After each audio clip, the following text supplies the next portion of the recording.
This playthrough is rated T for teen.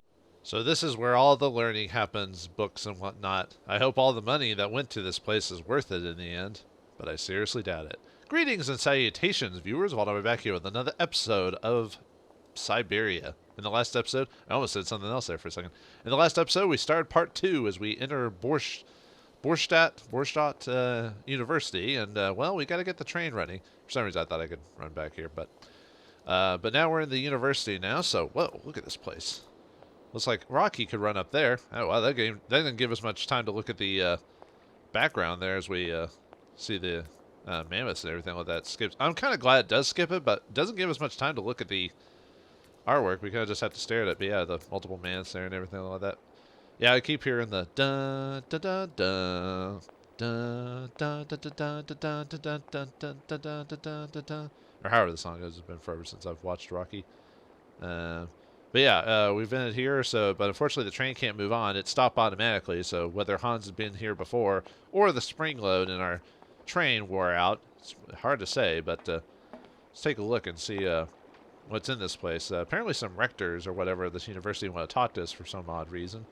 So I might as well talk to them as we figure out a way to get the thing pulled, which we already kind of have an idea. All we need to do is get $100 somehow. And I don't think we're going to be able to wire money out here. I thought about that last time. I was like, you know what? We could call the boss, but probably nothing's going to come of it.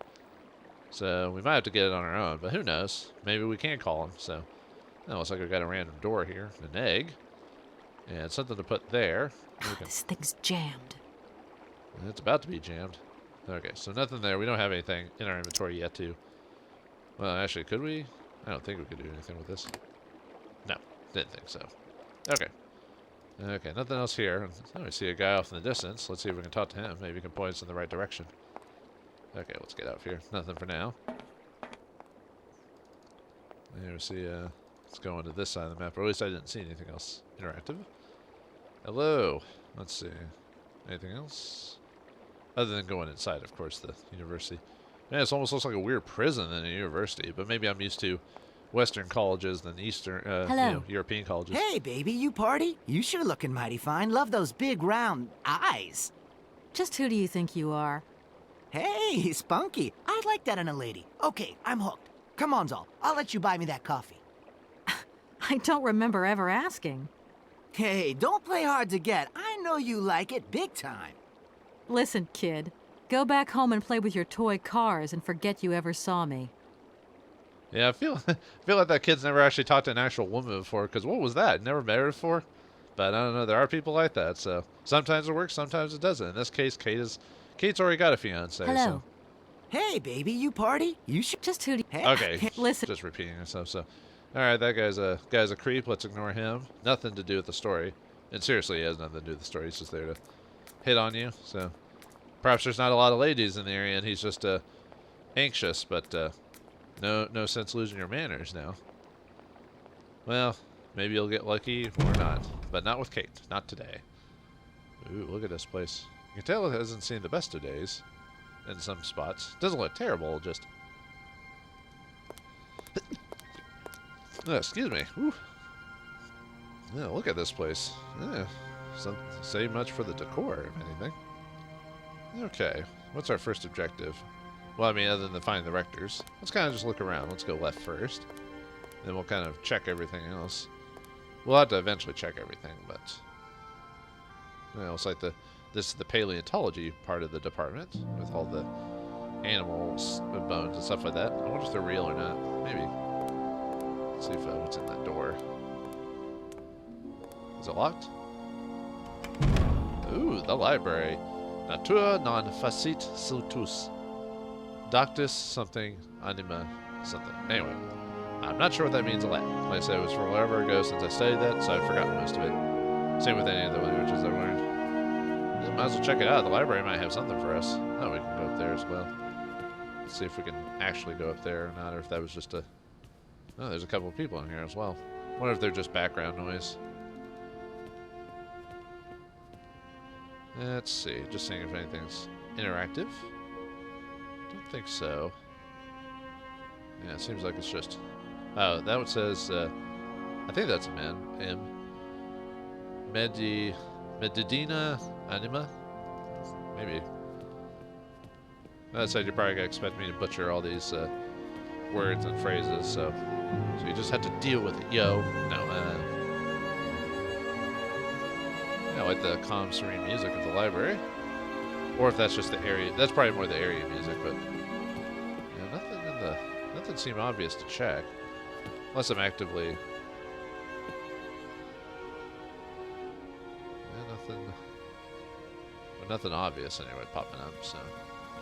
Now what are we looking for in here? Well, we don't know, just adventure stuff. We just have to look and click on things and go through every place, and who knows what we can find. Nothing seems to be popping. Okay, we're just back up here, so. Alright, down into the library itself. Yeah, hopefully Kate's like feet aren't making too much noise. Now let's talk to some of the locals and see. I think it points in the right direction. Excuse me. Can I disturb you a second? No. You could be a little bit nicer about it. Keep quiet. In case you haven't noticed, we're somewhere that requires silence and tranquility. Well, you don't sound like you're from around here, that's for sure. Excuse me. Can I? No, Okay, he said the same thing. Didn't know if he had extra dialogue or not. Sometimes they do, sometimes they don't. Alright, anything over there? Nope. Alright, can't interact with that person. Ooh, a book. Or, I think that's a book anyway. Then, another person we can't interact with. So let's grab this. Because we can. I don't have a library card, so hopefully the page master doesn't come to find me. Emerzone, Memories of an Expedition. Alexander Vellenbois? Vellenbois? I think it's Vellenbois, but Earth Horizon. Yeah, it's about birds. Oh, those are the birds we saw in the near the ladder thing there. The red Emerzone cuckoo. Cuculus Rousseau? Yes, actually I don't know, maybe it's my monitor, the way that's set up, it's a little hard to read this. The subspecies of common Cuculus Canos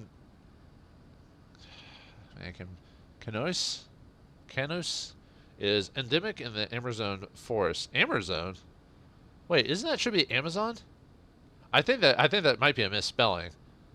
Because yeah, it says Emerzone, not Amazon. Wait, is there a forest called the Emerzone? I don't think there is. Huh.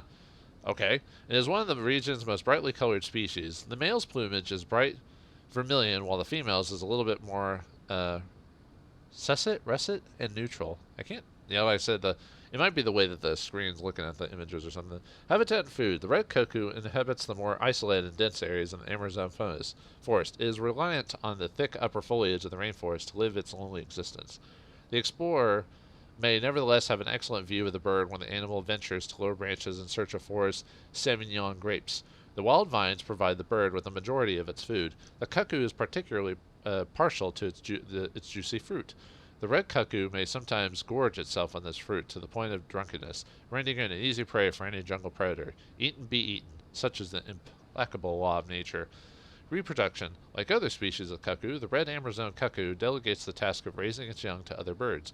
This parasite behavior enables the species to reproduce prolifically and with minimum effort. Ah, the lazy bird. Whoa, what is up with that? Oh, for a second I thought that was like a weird amalgam monster thing, but that's like a bird, and then that's another bird right there. I guess it's baby bird? I can't. Anyway.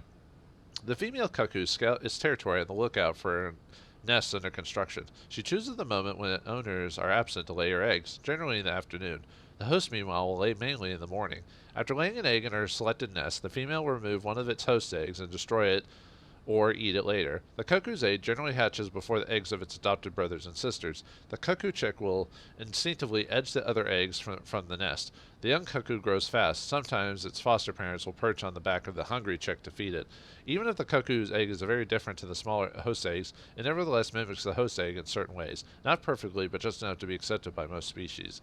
The future. The red cuckoo's love of the grape could sadly prove fatal for the species in the medium term. European settlers who have tried to cultivate the grape on the Amazonian alluvial plains have decimated the Amazon red cuckoo population. Grape producers to protect their harvest from what they would call invertebrate. Is that invertebrate looting? Have declared all out war on the bird. It is to be feared that the cuckoo be on the losing side. The red cuckoo reproduces relatively well in captivity. More cuckoo eating the grapes.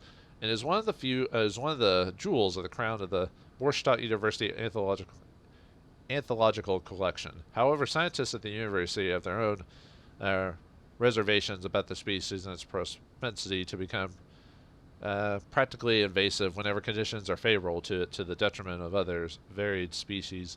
Heads of the Borstadt Aviary have therefore undertaken a policy of birth control to attempt the balance of nature's imperfections in this artificial environment. The Forest Semillon grapes. Today is very rare to find the Forest Semillon grapes in the wild. The species has been decimated by a terribly equatorial phylloxera? I think so, epidemic. However, in Europe, successful cultivation of the plant and the pride of the Borstadt University botany collection has largely contributed to the survival of the species around the world. So the whole point of that book is to basically say, if we want to get rid of those birds onto the next location, we need to find some of those grapes so we can get rid of that dang dirty bird. And now, with that, we get the Semillon added to our list. So now we can start asking people about that as well, for those who are interested. I think that's the only reason we came in here, was to learn about that. Okay, nothing there. But now that they cultivate this place, it should be easy to find one. Now, why do we need to get up there? Well, it's to, well, you know, at some point we are going to have to get up there just because that it was mentioned that we needed, that there's an eagle up there that's not working. Of course we have to go up there, so that's to help with that quest. Though we don't know that we have to do that yet, but we do. Because that's how it always goes. Let's see, just seeing if there's any interactives here other than the door. Or places to go to, anyway. Okay. That's over here. Ooh, big and open space. I like it. It sounds like something from Europe. Oh. Hello? Are these the rectors I'm supposed to talk about? Well, let's see. Wow, what am I going to be on trial here? Look at this. Good day to you, gentlemen. Tell me, young lady, to what do we owe this pleasure? Please do be brief. We do not have very much time on our hands. As rectors of this university, we have serious matters to attend to, and our time is precious. I have heard you wish to meet the owner of the train that is currently in your station. May I know the reason for your summons? We are surprised that your train has not yet left, miss. The situation is most regrettable. The rules do clearly state that trains are meant to come and go and not remain stationary at a platform.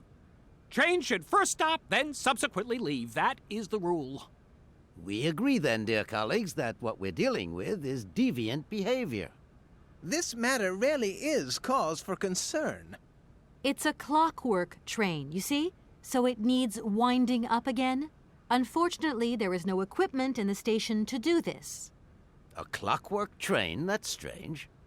How very quaint. You mean it's some sort of mechanical toy? You are causing a hindrance to us, miss. I am very hopeful that I will find what I need along the wall. The wall? Miss, that really is not a suitable place for you to go. Especially for a young lady. You see, miss, we freely admit that every day we praise the existence of that particular edifice. We owe the integrity of our dear university and the fine education it provides to the wall. It protects us from harm and invasion from the unknown. May God protect us from what is beyond those ramparts, miss. Please believe me. I don't have any choice. I must continue my journey. Such a decision is a correct one since it's in line with regulations. Thus, your train will indeed be able to leave. And consequently cease to obstruct our station. I'm not sure if I love or hate these guys. They all look like Teddy Roosevelts to me. But, whoops, hit my keyboard. Well, I mean, I want to leave this station, but... and the fact that they love the wall. I guess Pink Floyd must be their favorite band. Anyway, let's ask them about all the questions. I haven't introduced myself. My name is Kate Walker. Walker, haven't we already had a Miss Walker? Ethnology Masters, September 1953, if my memory serves me correctly. Perfectly well, my dear colleague. But if I may be so bold, it was a Mr. Walker and not a Miss. It was Bill Walker, sat this June '68 exams. The impudent fool turned up for the oral assessment in jeans, flouting strict internal regulations which explicitly state the required uniform for the occasion. Pure incitement. It was scandalous. Sadly, we have seen worse since. Young people lack all respect of traditional values. Tradition, young lady. One must always uphold tradition. Tradition is always meant to be changed, no matter what. But because it had to come there from somewhere, so new traditions will always be made. But we're not here to change them, so we're here to get on our mission. You see, I didn't actually intend to stop here, but the springs of my train gave up, you see? No, not really. You mean to say you're not a student? You have arrived a little late in the term, miss. Enrollment for this year has already terminated. But as rectors of this university, and therefore representatives of its highest authority, we could bend the rules a little, if you like. You don't understand. I'm a lawyer from New York, or rather Valladolid more precisely. My client wants to buy out an old mechanical toy factory, but its heir isn't actually dead and is living somewhere in Syberia. I've got to get to him to sign the sales contract. You see? Not really. This is a most peculiar tale. A kerfuffle of the highest order. We have an excellent law school, if you should ever change your mind. She's already been to, you know how long you have to go to law school? I don't think you'd want to go through that again. I think it's like, what, 7 years or something like that for law school? I mean, I don't know what Kate's training is, but if I remember correctly, but I'm gonna regret asking this question, but... Can you possibly help me out here? Miss, your insistence is almost verging on indecency. We cannot constantly be at your disposal. We have many other requests to attend to. If you don't mind, could you not disturb us all the time? Thank you. Huh. Doesn't seem like you're that busy. Sounds like you're just prolificating and pontificating to no one, really, but yourselves. Does the name Hans Vorarlberg mean anything to you by chance? Ah, one of the brightest, most idealistic intellects to have graced our university. Hans Vorarlberg. I remember speaking to him once. I was still a student at the time. He just stared at me, lost in thought for a while. He scarcely ever said a word. But how can one forget him? Idealistic? I'll grant you that. But bright? Oh, don't go too far. He was completely incapable of passing any exams. All he ever did was to sit in on lessons, and not many of them either. Paleontology, mainly. He had an unhealthy passion for mammoths, which matched the state of his intellect perfectly. That is to say, prehistoric. Prehistoric? How dare you? A little far-fetched, maybe. But he did have flashes of intellectual brilliance, comprehensible only to high-minded scholars who hold no score by appearances. My dear colleague, your hasty conclusions are somewhat cavalier. My assessment is wholly accurate. The boy was a little odd. You must concur if my father, who was rector of the university at the time, had not shown great indulgence towards him. Hans Vorarlberg would have never attended this establishment. What about the bandstand, then? Is that the work of a deranged mind? Even after all these years, you are still jealous of it. My dear colleagues, I beseech you, let's show some decorum. We have a visitor. What do you want with Hans Vorarlberg, miss? Are you a member of his family? No, not at all. I'm looking for him to clear up an inheritance matter. Is he still here? What? Here? At the university? No, not at all. He left a long time ago. Yes, a very long time ago. The very year I was nominated to this position, in fact. Almost 50 years ago already. The poor soul moved on once he learned all he needed to know about mammoths. Ah, this establishment was never quite the same after his departure, it must be said. You mean to say it was never as bad? All that oddball brought to this university was his misplaced fantasies. Gentlemen, let's try to retain the calm and level-headedness that befits our position. Why do you lie like that? But man, Hans had made an impression on quite a few people here when he was here a long time ago. In the bandstand, I wonder if we could take a look at that later, but anyway. Excuse me. Miss, we find ourselves terribly put out by the presence of your train in our station and by its recurrent immobility. Indeed, the situation is very regrettable. Your huge locomotive is very cumbersome. A train should first stop, then subsequently leave. That is the rule. Well, can't you change the rules? I mean, I want to leave as much as you do, but... That idea of the station aviary is really very original. It's the pride of our university. One of the specialties taught here is zoology, you see, and more particularly, ornithology. Proper study and instruction should not be limited to books. Observation of living matter is indissociable from theoretical questions. It contains some very rare specimens that have been brought back from far-away, exotic countries, especially for our university, by the world's most intrepid explorers. Do you remember Alexander Vauldemare and his peculiar bird? Absolutely. His gift produced some very embarrassing long-term consequences. A poison chalice indeed. It must be said the situation could have been much worse, however. Oh, yes, it could have been terribly problematic. The chalice from the palace, eh? But the flagon with the dragon is the brew that is true, as I've heard say. Some sailors have agreed to tow the train, but I don't have enough money to pay them. I was wondering if you could help me out.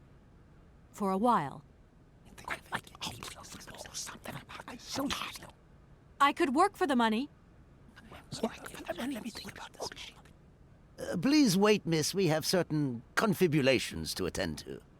That is right. We must confibulate between ourselves. A collegiate decision must be taken. I hope that we are not indisposing you in any way. Why not? If it helps us get rid of that train. My word, that is a fine idea. What do you have in mind, gentlemen? When you arrived here, you must have noticed a splendid bandstand which honors the main university courtyard. A unique piece of mechanical craftsmanship which no longer works, alas.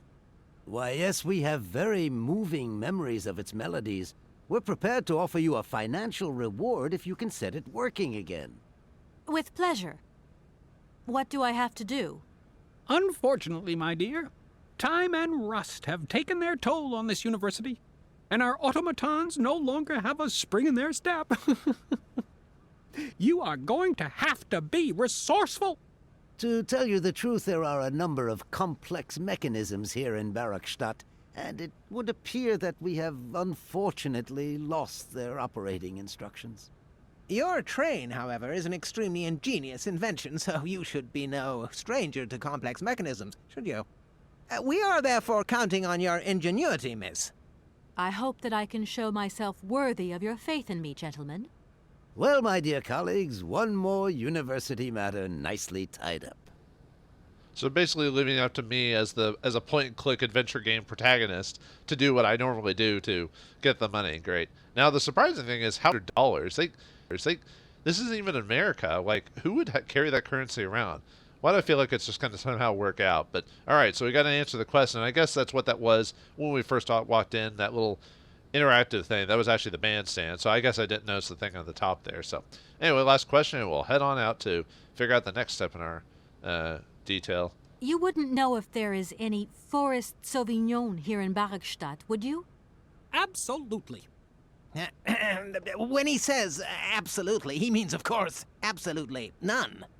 What we mean, of course, is that we are absolutely positive there is no Forest Sauvignon here in Barakstadt. Really? Are you sure? Because I read in a book that Barakstadt possesses a number of plants. I wouldn't mind getting a hold of some if possible. Out of the question, miss. The assistant rector means to say that our priority is for you to remove your train from our station. Your research will have to wait until your next stop. Yes, that's right. Your train must leave the station immediately, so please refrain from wasting our time in needless visitations. Don't forget the regulations, miss. Don't forget them. Trains should first stop, then subsequently leave. And quickly. What's the need to keep a secret of that in the first place? Interesting. And I know why I know now why we need to get up there, because we need the money to tow the train. And did you notice on the bandstand, when we looked at the puzzle there was Han's egg or whatever on there, and on the other side is missing one. So I bet one of those cuckoos took one of those eggs. So we have to get that eagle working to flood out the nest. So we need that salmon yawn. So we're going to have to figure out a way to get some art for our own, but none of these guys are going to have to tell us, so we're going to have to find someone else to help out. Here we are, busy chatting, and look at the clock. It's tea time. Already? My word, doesn't time fly by? Thank you for a charming visit, miss. And thank you, gentlemen. Yeah, I'm not sure how I feel about those gentlemen there. Some seem reasonable, some aren't. Don't, but at least they're willing to give me the money if we fix that bandstand, but it means we're not going to get out of here easily. Kate's job as a lawyer apparently is more complicated than I realized a lawyer was supposed to be. Who knew? But before we we can't fix the bandstand now. Okay, so let's keep going.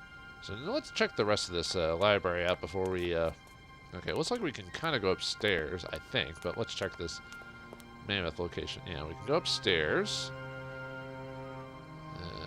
And now, oh yeah, we because of that Savignon thing, we can now ask about that as well, and money to other persons. So we can actually ask about that to the guy at the train station.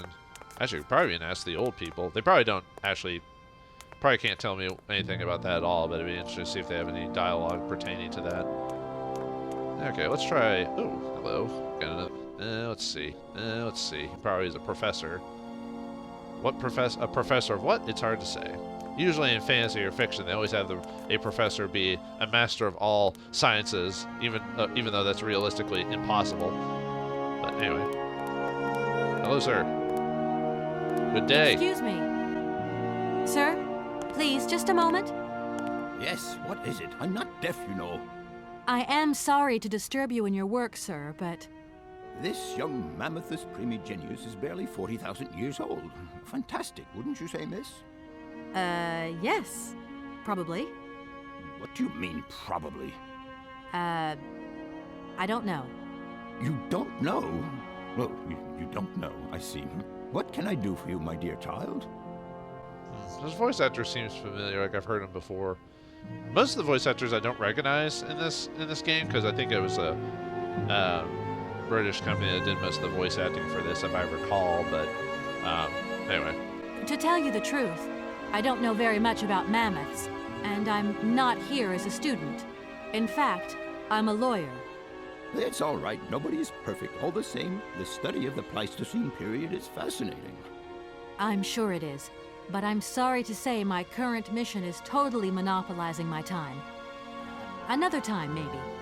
Ah, that's what they all say. But anyway, let me present myself. I'm Cornelius, professor and lecturer at the University of Barrockstadt. I'm proud to say that I'm head of the Department of Paleozoology at our university. Kate Walker. Pleased to meet you. Huh, Mr. Pons, I presume? It wasn't really my intention to stop off here, but I'll confess, this university is really very impressive. Ah, indeed. There's such a tradition of learning here. So much knowledge, a real depth of culture, intelligence, and gray matter. I myself did my studies here and never left. Actually, I'm here because I've been summoned by the rectors of the university. Oh, I see. You must have made a mistake on your enrollment form. Oh, no. I haven't come here to study. I have an important matter of inheritance to attend to. I have to find the heir. And you hope you will find him here? I'm not altogether sure. But you see, my train broke down coming into Barrockstadt Station. In that case, my dear, you must come to one of my lectures. Here's a question for you. Do you know what the Proboscidean order is? The Probo-whatian?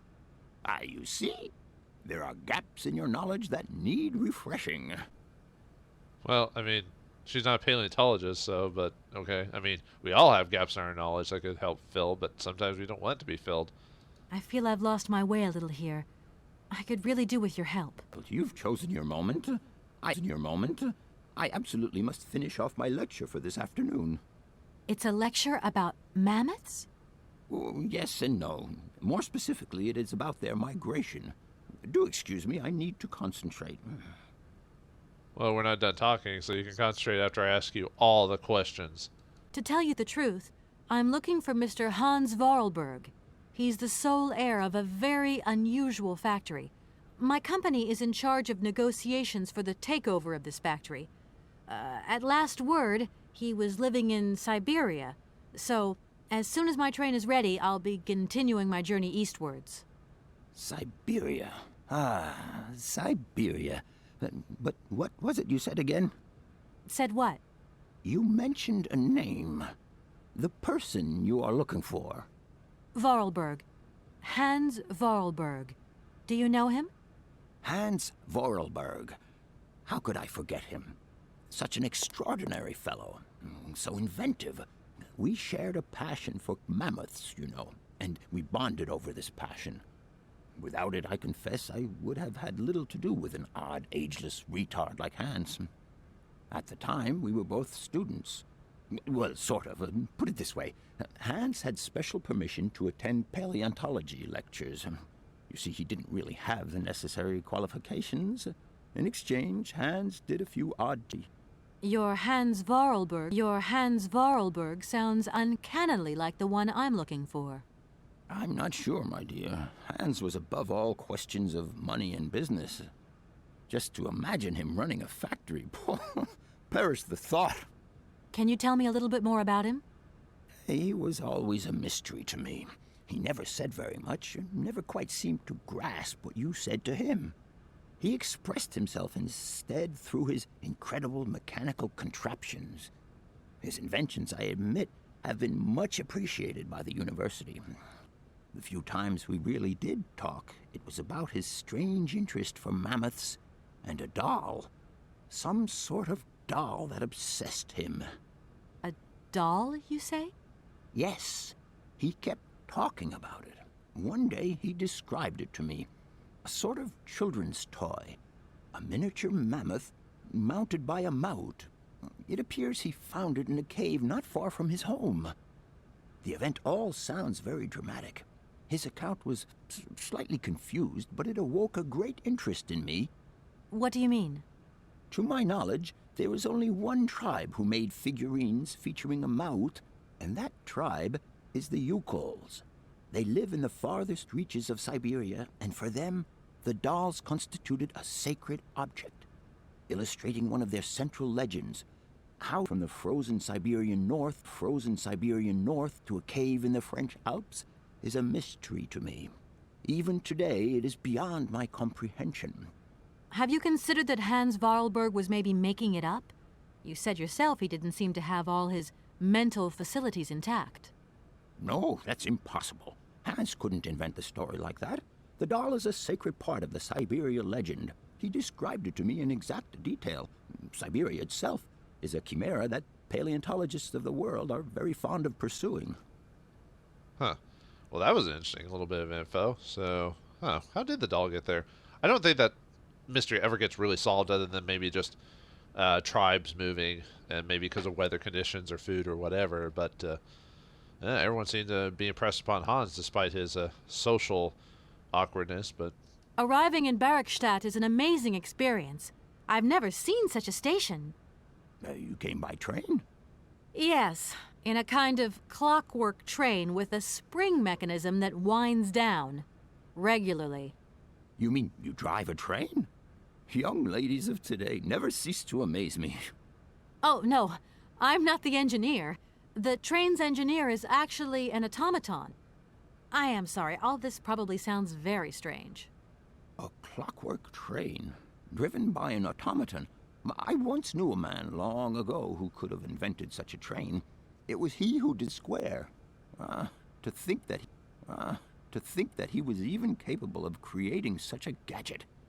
He was astounding, a true genius. But oddly, at the same time, he was also almost a child. It was as if his mental and physical evolution had definitively halted at the age of 10. Can you believe that? Yes. I think I can believe that.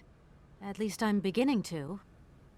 the problem with sometimes the question, the way this game presents it, it's almost designed as if you could have asked that question first before asking about Hans, because realistically he would have said, "Oh yeah, Hans would have probably made that thing," but because of the way it's, which is fine. This is a 2000 game. I don't expect all these like, weird crisscrossing answers at different various voicings of lines and stuff like that. But if it was made today, it probably would have taken a point of that. But it's fine for at the time. So My train stopped in a peculiar aviary. It's very odd. A lot of bird species seem to seek harbor there. Ornithology is far from being my favorite subject, but I must concede that the station is the pride of the university. It was initially intended for teaching purposes, but then birds started arriving from all around the world. It seems that there are still rare species breeding there and flourishing. Are there? Can you give me an example? I have been told about a kind of bird with peculiar habits. Let's see now, the Amazon... oh, I'm so foolish. I can't remember what was so foolish. I can't remember what was so special about it. Just that its behavior is very peculiar. The Amazon? Where's the Amazon? What is the Amazon? I'm sorry, my dear, but one cannot learn everything in a lifetime. Specialization is the key to real knowledge. Why don't you pay a visit to our library? Thank you very much. which we've already done, which is how we know about the Sauvignon, which we'll ask him in a second. Professor, how do I say this? You see, I didn't think I'd need a lot of money when I set out. And it turns out I need money after all. It's a delicate matter, I know, but I was wondering if you could help me out. My dear, it would be a pleasure, but you see, I barely have enough myself to cover my meager expenditure on what I'm paid by the university. Sorry, I didn't mean to offend or... However, if we look at the example of Hans, it is true that our university always rewards people who perform some service for it. This is our dear rector's jurisdiction, however. Basically, it's a clue to say, ask them if you talk to him first, which we already did. But yeah, aren't you a professor? Do you have tenure? Because you probably make a decent amount of money. Maybe not a ton, but I think you have $100. But all right, whatever. Let's ask him about the Sauvignon. If I were to say Forest Sauvignon to you, what would... Sauvignon. I would say it's some kind of tropical shrub, don't you think? We are talking about the same plant, then. It is a very rare shrub with small, juicy fruits. I found a book about the Amazon, and it says that there are even Sauvignon plants growing right here in Barrackstadt. You wouldn't know where, would you? Amazon Sauvignon plants here? No, I don't think there are any. Highly implausible, but you should ask the station master. He is keeper of the greenhouse at our university, so he could tell you more than me. Oh, thanks very much. Why do I feel like he's not telling us everything either? I feel like I'm getting the look around or something, the Lucy Lou. I'll leave you in peace. I hope I haven't disturbed you too much. Sorry? No, not at all, my dear child.